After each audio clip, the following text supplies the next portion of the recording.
it's just, I'm not going to have my DNA damaged by these idiots because of false flag terror events. I mean, if I have to take the pad down, next time I go flying, I will take it gladly.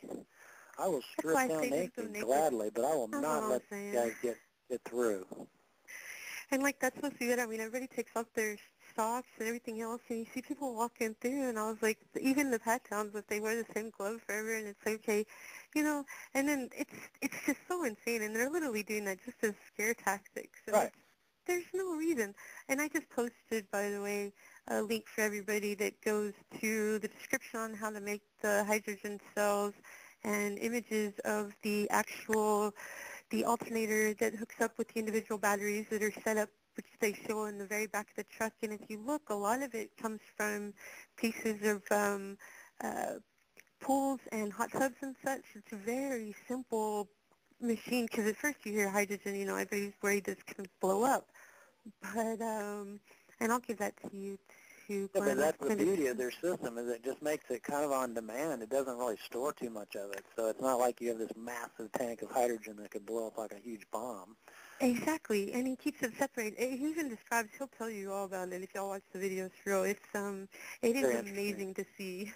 Yeah, and I like I said, as soon as I saw that, I just had a gut feeling that these guys really have it. That's why, you know, if you can ever reach those guys, let me know, because we definitely should go down there with a camera crew, get them on camera, get this information out, because I posted it and got thousands of views just on Facebook, because every person should go to that video and tell every one of their friends to make sure they post it to their walls. Don't just, don't just like it. Post it to everybody's walls, you know. Yeah, his name's Fast Freddy is what he goes by, and I actually just pulled up a site where you can contact them. I've got their actual website, which has pictures and all their information and how to contact them, the technology used. And like they say, you know it's for real when people are being honest and they don't want money. Say, hey, look what you can do too. And just for anybody who hasn't seen these videos, this was on a Hemi truck, okay? Right. I mean, this is a cool truck. I mean, I would love to have a vehicle powered by this stuff. Can you imagine? And that just shows you can power a vehicle. That means you can do the same thing with your home and everything else. You just get bigger engines or maybe multiple engines so you don't run the thing all the time, or maybe you use the engine to charge your bank of batteries. I mean, there's ways that we can figure this whole thing out, what works the best for a home. But the bottom line is this thing has been done before, and these guys have figured it out. And, you know, the government's never going to go to these guys and say, hey, we'd love to have you come to Washington. That isn't going to happen. We have a criminal government that spends trillions of dollars through the years at the Department of Energy. I mean, the budget is hundreds of billions of dollars. I mean, no telling how many trillions they've wasted since the 70s. What have they given us? What is the Department of Energy, whose main job was to get us off of foreign oil? What the heck have they done since they were, created in 1978 or whatever? Destroyed the Gulf with Brexit? Yeah, we shouldn't even have been in the Gulf. We could have had this hydrogen technology in the 60s, literally. Well, if they would have just let it, and if they would have let it go, the hurricanes and everything else, the Earth has very natural ways of taking care of such events, but no, we had to throw chemicals and everything that was created in a lab as opposed to letting it happen naturally, so... Yeah, and I do think that that's the case. I really think that bioengineered bacteria is causing this sickness in these people, because this isn't just Corexit, because these people weren't even in the water. I mean, this is airborne stuff that's being sprayed from planes, helicopters. Maybe it's evaporating as well and going inland. I mean, who knows how far this could affect. I mean, this story will not be done for a long time. When you have something that's created in a lab and then you don't even know how it's going to respond to any outside stimulus outside of, a laboratory setting, then even sunlight, natural, actual sunlight, so, A and B, whatever you need, seriously, it's like you never truly know. And say the chemicals they sprayed could have some serious adverse effect from just the chemtrails that they lay and the metals and everything they throw at us at that as well. It's impossible to tell. Who knows? Plastic might have done it. It's gonna mutate, like you said. And also look at it this way. I mean, they only put in $20 billion to that fund for the Gulf to help people or whatever. And it's like, I mean, literally, I mean, I've seen the videos from Pensacola Beach, and that's just one beach, but you can dig down 8 inches, 10 inches, whatever, and you're hitting oil. They're not going to go get that oil. Are you kidding me? All they're doing is spreading sand on top of the prettiest beach in the United States, probably the world. It's where I used to live, and I'm telling you what, it's one of the prettiest out there. And they have just literally made it a toxic sewage dump. I mean, it looks like garbage now. And all that Corexit and oil is sitting there on the sand, just going to poison generation after generation. And it could, if they actually had to pay to clean it up, it would cost everything that BP ever made, because it would literally be $1 trillion job probably at the best. So, you know, then they sit there and give $20 billion, which I'm sure Obama and his cohorts are going to just siphon off a whole bunch of it, you know, for their little boondoggles. And, of course, and it's another way just to confuse us to think that money gains power and status, and it's really not the case. It never has been. You know, honestly, it's just knowledge, and that's a big deal, and interaction with each other, because we are such amazing, amazing creatures. And like somebody said in the chat room, I think it was Warrior Chat in there, he said, you know, if we didn't have like oil around, don't you think that we would find something around us to use? Because we can say that aliens are real and that we did reverse engineer, you know, alien technology. Isn't that amazing? I mean, look what we can do and make it work with what we have around us.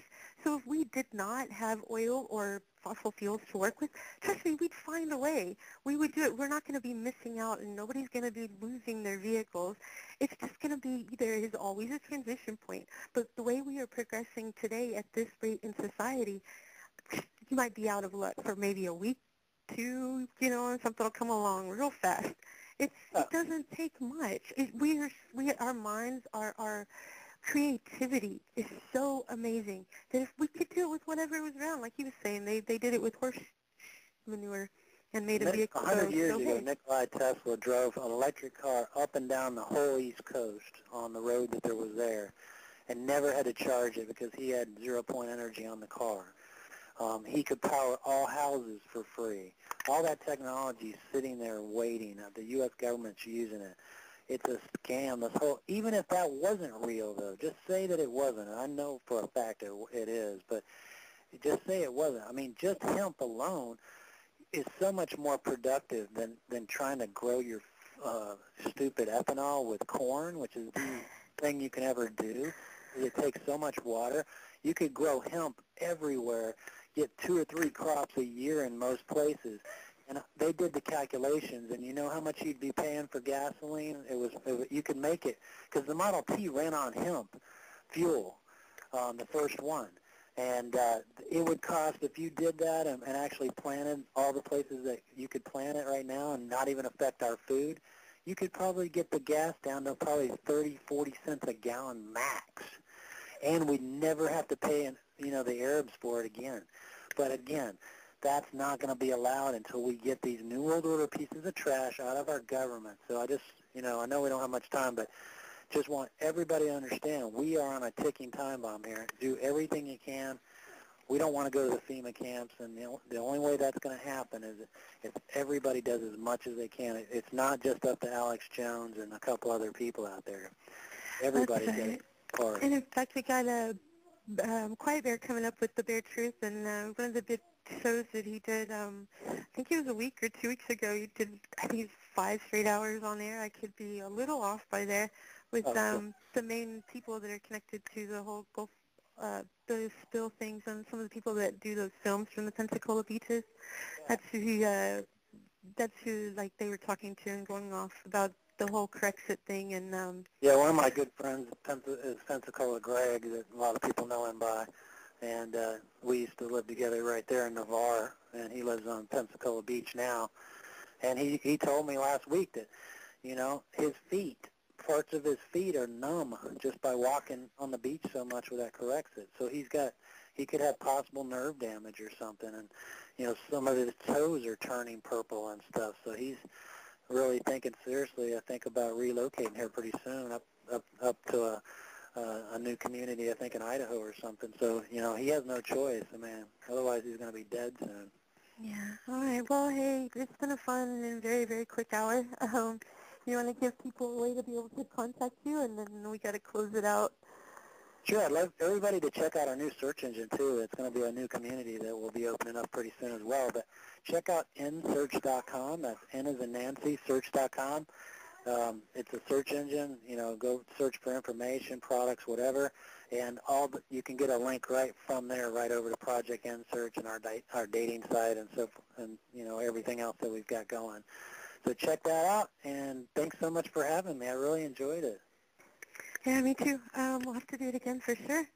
Okay. And Freedomizers, be sure to hang in here. You got Quiet Bear coming up with the Bear Truth, and of course, I'll be back next time on, let's see, Friday at 3 p.m. Eastern, 2 p.m.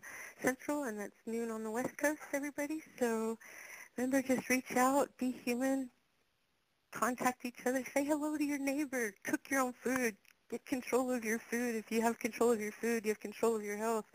It's a big start. I know it's a little start, but it's a big one. So hang in there, guys. There's more people out there fighting, and we can do it if we learn how to do it together. And seriously, it's just what I have faith in, and I believe in each other, and I believe in mankind, and I believe that we have the ability to rise above this dehumanization. So, Freedomizers, here comes the Bear Truth. See y'all next time.